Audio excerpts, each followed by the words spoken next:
Imagine this for a second. Paris, 1959. No permits, no rules, no safety net. A young filmmaker storms the streets with a handheld camera, ignoring studios, ignoring tradition, ignoring anyone who tells him this isn't how movies are made.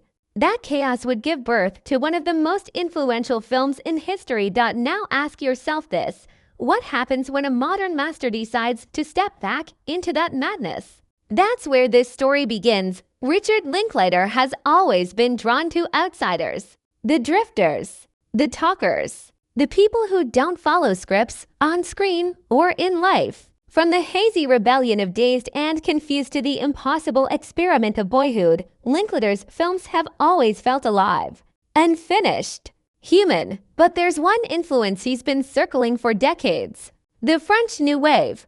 Those filmmakers didn't ask permission. They filmed on sidewalks. They rewrote scenes at cafes. They believed cinema wasn't supposed to be polished. It was supposed to breathe. And now, at 65, Linklater finally went all in. His new film, Nouvelle Vague, doesn't remake a classic. It recreates the moment cinema broke itself open. The film drops us directly into the making of Breathless, when nothing was planned, everything was improvised, and every mistake became innovation. Scenes are shot fast. Dialogue changes mid-take. The camera shakes like it's chasing inspiration before it disappears. It feels dangerous. On purpose. At the center of that storm is Zoey Deutch.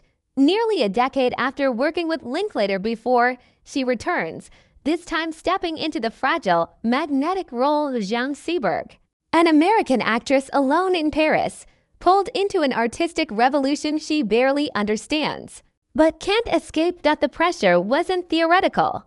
Deutch didn't just study Seberg, she felt her. She visited her grave, in costume, asking one quiet question: what would Jean do? That emotional weight bleeds into every frame. Around her, the cast and crew form an almost sealed world, mostly French, intentionally isolated, recreating the same creative bubble Godard once lived inside. Lunches stretch for hours. Scenes evolve on the spot. Rain falls in August to fake winter, because accuracy matters less than feeling. And the actor playing Godard doesn't imitate him, he channels him. The contradictions, the brilliance, the detachment that turns criticism into creation. At one point, the film echoes Godard's most famous belief: the best way to criticize a movie is to make one. That line isn't just dialogue. It's Linklater's entire philosophy. This isn't nostalgia. It's a reminder that cinema doesn't need permission, that art survives on risk, that rebellion doesn't age, it waits. And now, with awards buzz building and a Golden Globe nomination already in play, Nouvelle Vague isn't just honoring history. It's daring a new generation to break the rules again. So here's the real question.